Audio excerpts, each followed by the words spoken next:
Good afternoon, you fuckers. It's Andy here for Atheist Perspective.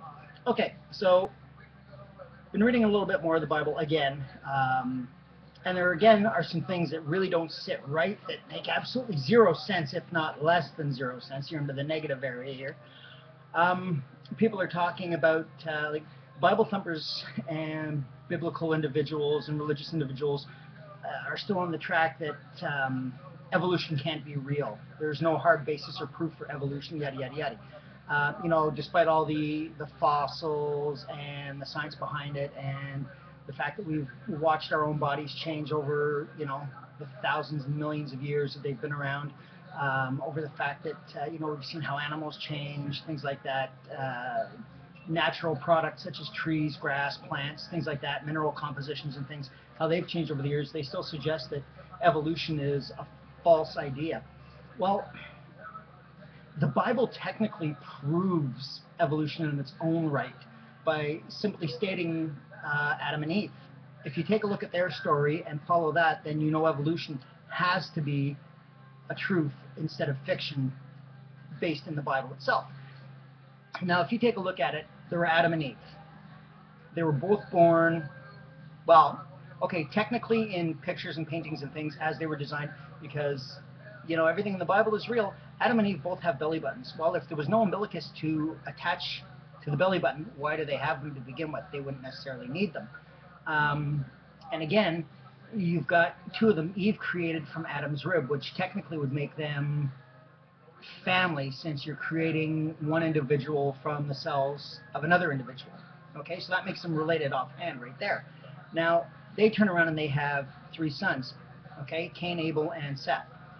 Later on, they mention 2 daughters, okay. Now, the whole idea behind that was to stop the inherent traits of incest. What they were going to do was, because, if it were just Adam and Eve, Cain, Abel, and Seth, well, you know what would happen there. Cain, Abel, and Seth would have to be pounding the snot out of Eve to create the rest of the population of Earth. So that's one woman populating the Earth. That's going to be really, really painful after a while. So I guess she knows now how breeding hogs and things feel like that. Anyway, she has 2 girls later on in life. Cain and Abel marry them, which is still incest, but to avoid incestuous traits that follow with things like that, they have sex with each other's wives to avoid the incestual trait, which really, again, doesn't work either, because you're still fucking your own sisters. Now, that leaves poor Seth out to do God knows what. He's probably having a threesome with 2 sisters when the other guys aren't around. They're probably fucking his own mother as well. Now, if you take a look at that, well, there's 7 people, all right, that are basically sitting around all together that are going to be populating the entire Earth. Now, from paintings and things like that, and just generalization that's been put in the Bible, you've got 7 people who are all predominantly white. Cool. Where the fuck did everybody else come from? Asians, North American Indians, East Indians, blacks, Koreans, every other fucking race in this world would have had to have come from somewhere. Yet there's no real mention of God laying down clans of people all over the world that all look different. Yeah, it says something about, talking about tongues and things like that, and making different languages so that we couldn't understand each other, which again is bullshit.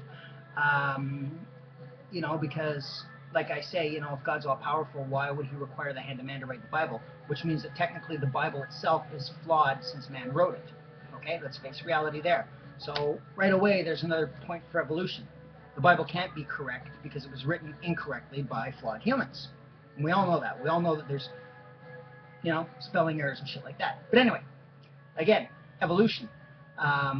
Thanks to the course of the Bible and its stories of Adam and Eve, and even Noah and his ark, we now know that there has to be evolution, because you didn't see any mention of different races and things in Noah's time either, before the Great Flood came.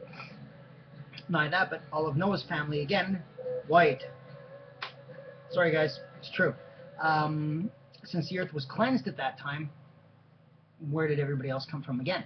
So that's just like Noah, his wife, his children, their wives. If the brothers are all fucking each other's wives, well, eventually those kids are going to grow up and they're going to have to fuck somebody else as well. So that means that they are fucking their own brothers and sisters or stepbrothers and sisters as well. So the incestuous trait still continues. So you see, the Bible, what it has done, it has now turned around and it has proven to us that evolution is real. Because nowhere in there did it say that any of these people gave birth to an African child, black child, Asian child, East Indian, North American Indian, Scandinavian, what have you. Okay? None of these were mentioned in the Bible, saying that, Adam's wife gave birth to Ugundu from Kenya. Okay? Never gave birth to Han Choi from China.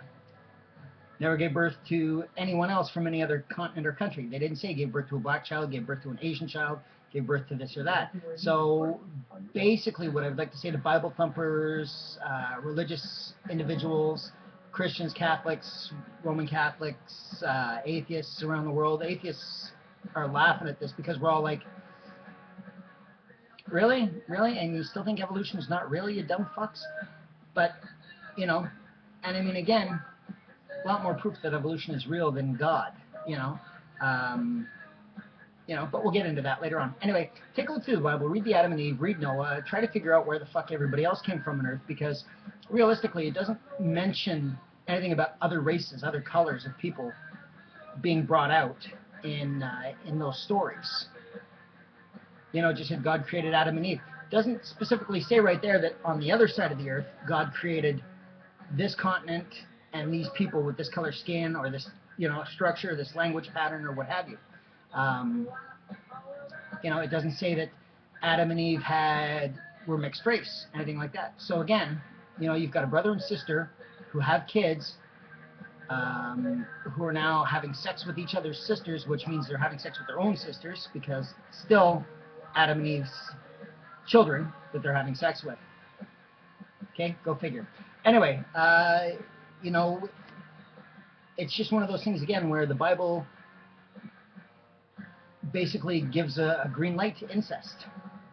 And there's a lot more in the Bible than just that. I mean, the Bible condones all kinds of things that it supposedly characterizes as sins. Murder, animal sacrifices, abuse, killing, things like that. So, apparently those are supposed to be outlawed, but the Bible still says, hey, you're allowed to do them. So, anyway, until next time, everybody take care of themselves, have a great day, and please keep checking out the videos, leave comments, questions, concerns, whatever you have. Ideas are always appreciated, and until next time, peace.